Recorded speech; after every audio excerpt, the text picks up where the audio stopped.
occasionally would jump in and say hi to people, and it was like, Streamer wins the next Picture tournament? I have no idea. I wish I knew. Amygdala. Bottom left, it is Clem. Top right, it is Astrea.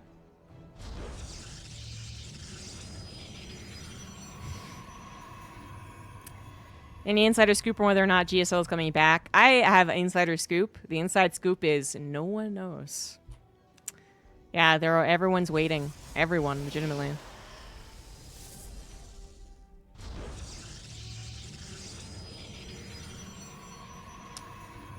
Someone was banned in Nathanias' chat, so it's always a 50-50 on whether that was actually a deserved ban. There you go, Pigpan.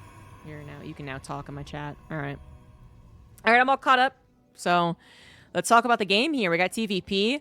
I am coming back from a 2-week interview endeavor where I interviewed so many people. It was very, very busy and actually quite tiring.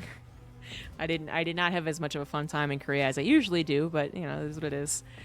And all those interviews for my projects, which is exclamation point Kickstarter. You can find out more about the project. That is to try and document StarCraft's history. And probably, most likely, I did get sick on the way back. It just took some time to, I don't know, hibernate my system, I suppose. So a little sick, sorry about that. And because I was gone and busy and completely out of playing or casting StarCraft 2 for a couple of weeks, I am incredibly unfamiliar with the patch. I read it, I hypothesized, I definitely was one of the ones who thought it didn't look very good, and I think everyone else is saying the same thing, so don't have to really go over it again. But we just got my first sight of PvP on the new patch, and it was not extremely different, I suppose, but it did feel different enough. It was very fast in the first game. So with the Protoss now having this energy recharge instead of the shield battery overcharge, we get, you know, kind of two things, I guess.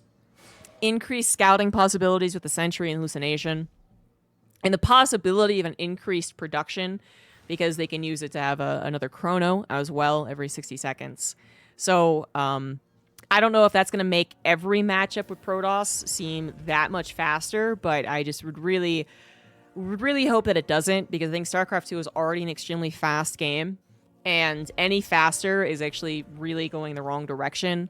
That includes literally speed buffs. I'm a big hater on speed buffs nowadays. Oh, that Adept definitely walked in the wrong part of town, man.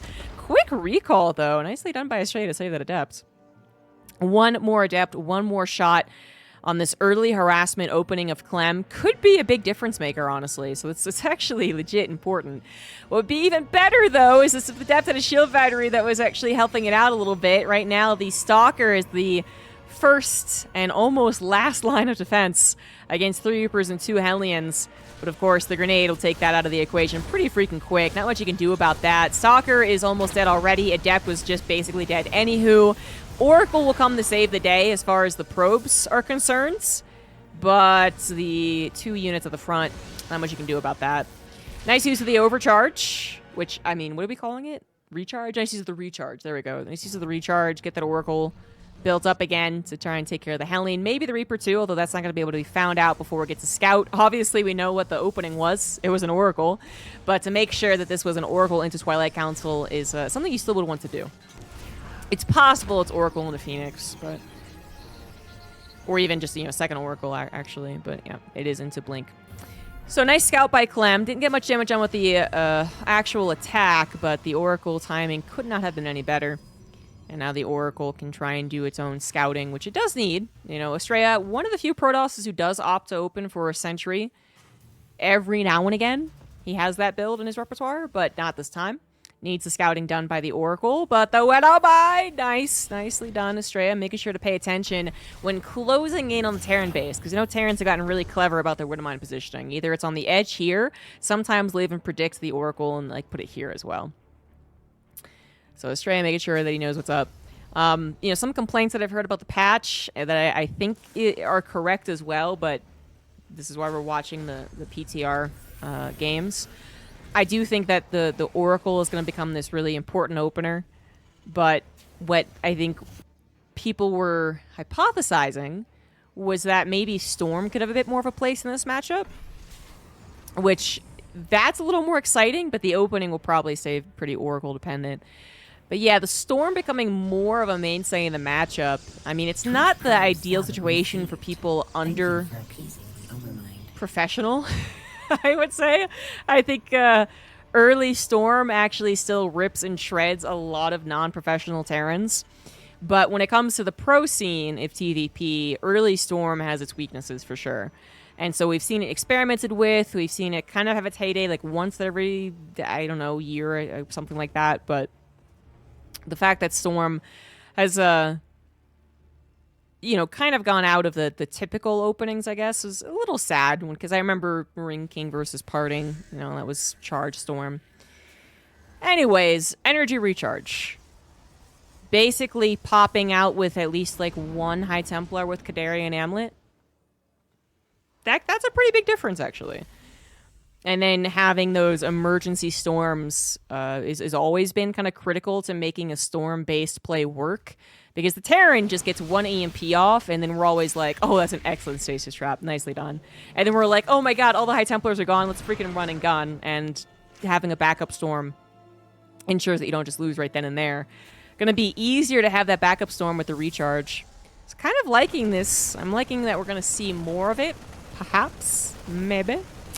Drop in the 4th base of Astrea might cause a cancel. Nope. Feedback plus Storm is going to be good enough to save that Nexus. Not quite good enough to actually get that medevac, though. Obviously, this was a scout from Clem, who was not yet as scouted that High Templar, right? So this is a scout for him. Not much he can do. He kind of has to go along the same track as a Terran player on 2 bases going on to a 3rd, but making sure the army is spread out or being prepared to focus fire down those High Templar, those are still things that you would love to know in advance. And then once that 3rd is down and a little more saturated, you'll probably see that Ghost Academy. But Clem gets that 4th base canceled just like he wanted. His army, while it doesn't have a direct response to the High Templars, still is pretty chunky. We got a decent amount of Marauders here, a tank to threaten High Templars on the ground, and Widow Mines, of course, to threaten any Zealots that would usually be supplementing those Storms. There's a reason that it's always Storm Zealot, not Storm Stalker or something. The Stalkers are trying their best to clear out these Widow Mines, though, allowing those Zealots a little more freedom. Unfortunately, losing the Detector, Oracle down. Observer is on the field, though, but it is only one, although it is very well positioned. And it looks like Astrea will stop the onslaught of this attack, but is also going to lose another 4th base attempt and actually killed, not canceled. Astrea getting a little caught up in what looked to be a real slam dunk engagement, which, you know, he did push this back. But he killed the Widow Mines, he killed the tank. And they didn't actually kill a lot of bio, nor the medevacs by the looks of things, right? Yeah, just the one drop medevac that went down. So an entire 4th base killed, not canceled. Not the trade he was looking for. 3rd base is down for Clem. Apparently there was a stasis trap. Ghosts are now on the way now that you have enough resources to really afford it. Astrea really struggling at this point. Is supply blocked. 5 pylons now on the way, also ensuring those Artosis pylons are done away with. But Clem is all over this. Now, it's very difficult to ascertain what is patch, what is maps, what is skill difference. But since Clem is the reigning world champion and hasn't really lost his touch since that world championship, there is that to consider too. Clem is just an absolute beast. Astrea on a good day, I think, could take maps from him. I don't think we ever really expect Astrea to take a series from him. But it is really difficult to say in the beginning of a patch with new maps. They really do go hand in hand. Although, I mean, I haven't really seen anything particularly weird about the new maps thus far. I've cast now 2 new maps. That's not saying much. Scan ahead, sees the number of High Templars really is not that high. He even gets a snipe off. EMP is waiting to be used. 1 High Templar is still ready to go, but it's going to get sniped. Oh, not quite, not quite. Lost high ground vision, it looks like, actually. High Templar over to the right side as well. Nice little split of the army. Takes out that High Templar, but does lose a chunk there, for sure. Astrea, you know, in a direct fight, doing pretty well, I would say. The Storm's consistent, making sure that Clem never gets that one opportunity to pounce on top of the army. Not that he could, even if there weren't Storms. The Zealot numbers are still pretty high. 1-1-1, +2 almost done for Astrea, +1 armor also on the way finally. Colossus coming out, not exactly in the nick of time, but that is going to really make you feel confident. Already, Astrea was doing a good job pushing away this attack, but the Colossus come out, and Astrea probably should be feeling very confident. I don't know about confident enough to go for, you know, an attack, because we do have 3 medevacs picked up and going for an attack in the natural, or that would be 5th base. But yeah, still confident. His army is now more well-rounded. It's no longer purely dependent on those storms helping him out once he's chosen a potentially bad fight. Colossus will make it so that even if you move into the Terran and you are like, oh shit, that didn't work, if you can run away in a choke, hopefully you can still survive. And I see, you know, a number of chokes on this map that Astrea can use to fall back on. It is when he starts to push into the army that the concave is a little bit worse. Kind of case in point, but that's just not a very big Terran army. Colossus not really killing it particularly fast, though, and actually one Colossus dangerously close to death. There we go, finally cleans that up, but a lot of the non-Colossus units were killed there. That's why Clem actually stuck his ground, despite that seeming like it should have been more one-sided than it was. High Templar not going to get sniped. Ghost actually... Wait, did that not die? Okay, well, now we see more Ghosts going down. Oh, no! The single Phoenix pops out! Ha! Thought he was safe. Picking up on the medevacs. He was absolutely not. Clem actually losing a decent chunk of supply. The army on the front lines also getting very weak. No medevac energy here.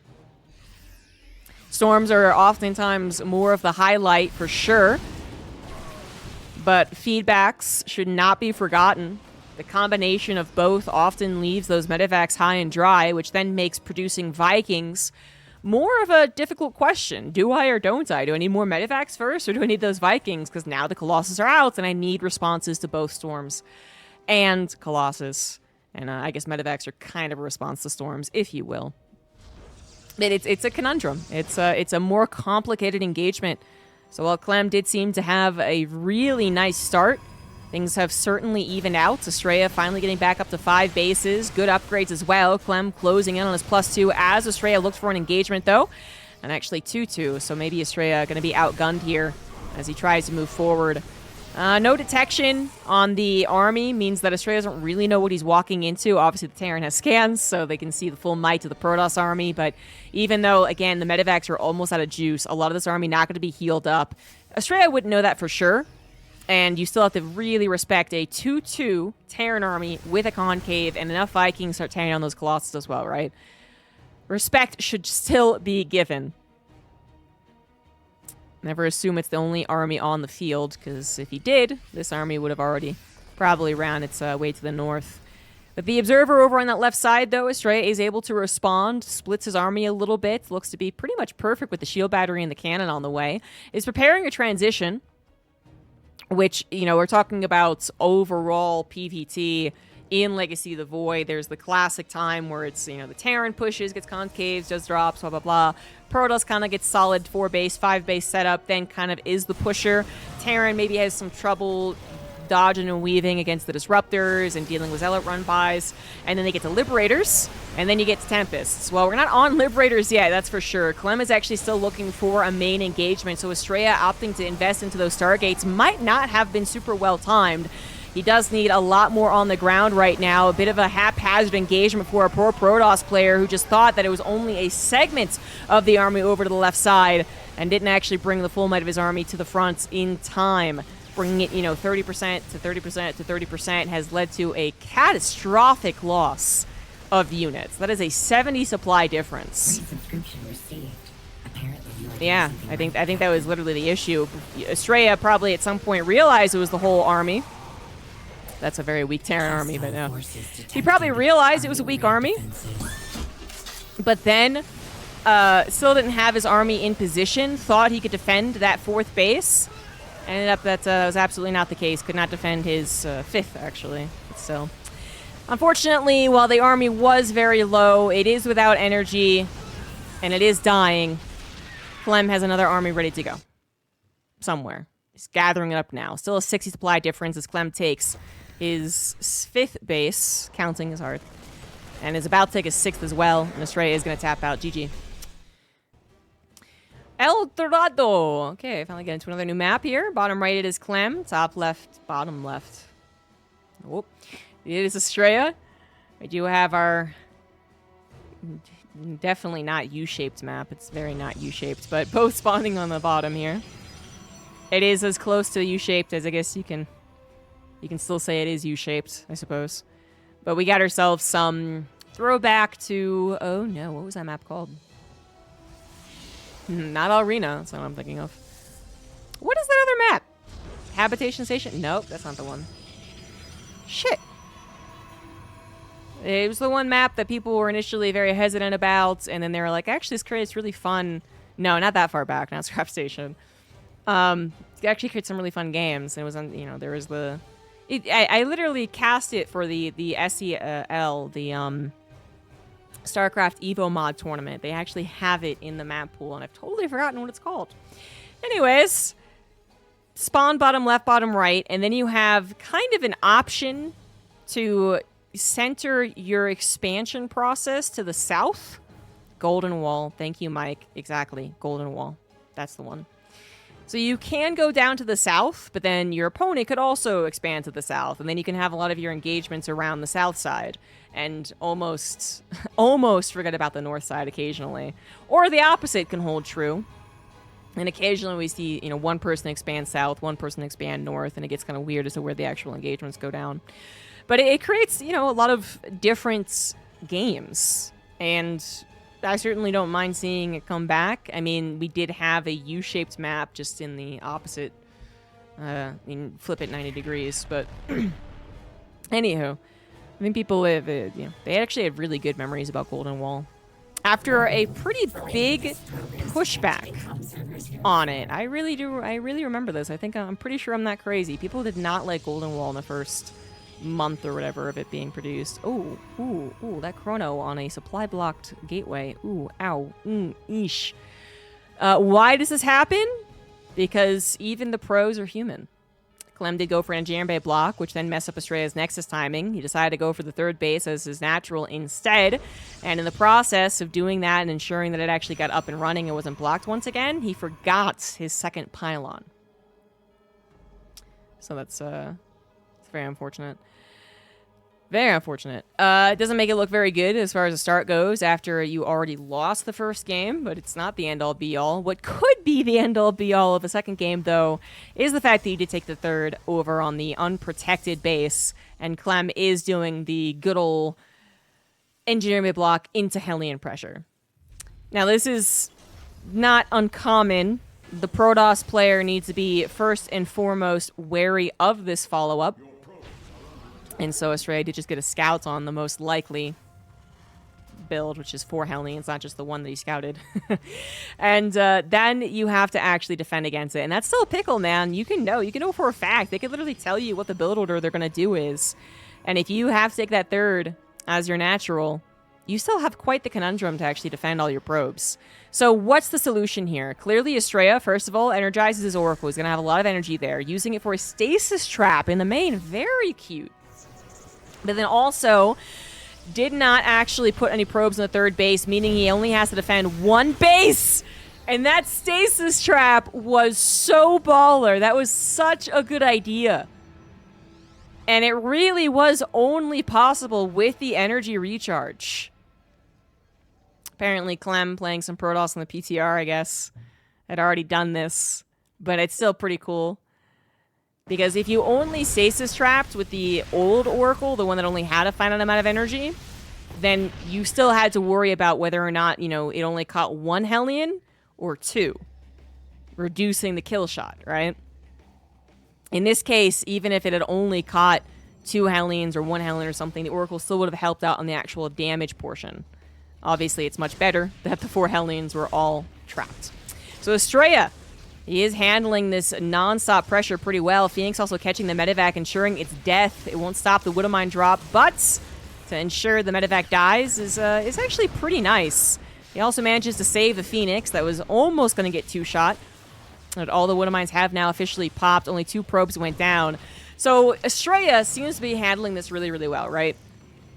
But in the same way that it was a nice idea to only have to protect 1 base, he is losing a lot of mining time by producing on his main for, you know, most of the time, and then stacking his probes up on the main most of the time, and then having a super long transfer over to his third.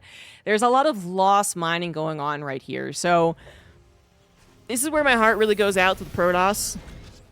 where it feels like they can do almost everything right. I mean, how much better could you have handled the 4 Hellions into Widowmine drop than this? Very difficult to say that you could. I guess maybe the Stalker could have been here to kill the Widowmine drop before it even got into the main, I guess. But even though it seems like an almost perfect, I guess, response, like it seemed really quite good, it doesn't actually put you into that much better of a position. Clem did also go for a factory expand. He hit his own economy to do this. Okay, sure, that is worth noting. But Astrea only up by 3 workers in this matchup. Less than ideal. He does have the recharge that maybe could be used for an additional chrono or 2 to try and make sure that his economy does stay ahead of his opponent. He actually ended up using it on the Oracle right there for that particular moment. I don't know if he's been using it for chrono other times, but yeah. It's still a game that actually even favors Clem. Just, very, very difficult opener to deal with. Oh boy, third Nexus will be done for Astrea, but that doesn't mean much anymore. It's not like he can overcharge. There's no shield battery there in the natural anyway. And that is eventually where Astrea will have to make his last stand, but using the recharge on the Oracle ensures all these stasis traps get to go down. And I mean, it's already worked at least once. Wasn't too many units, but still in Clem's front of his natural. And then it almost worked here, but at a certain point, they're going to catch on. And maybe they don't have the scans to kill the stasis traps, but 1 Marine forward, forcing the Stalkers to try and desperately snipe that Marine before it pops the stasis trap. I mean, I don't see that actually doing all that well for the Protoss. And unfortunately, Astrea is also not doing all that well in general here. Loses the shield battery, no shield battery in the natural. Templar Archives way too late to actually contribute. Clem is actually dividing his army quite a bit, so he's starting to lose out in some of these engagements, but then realizes it, puts everything back together, and has already done significant damage. Enough to win this game, for sure.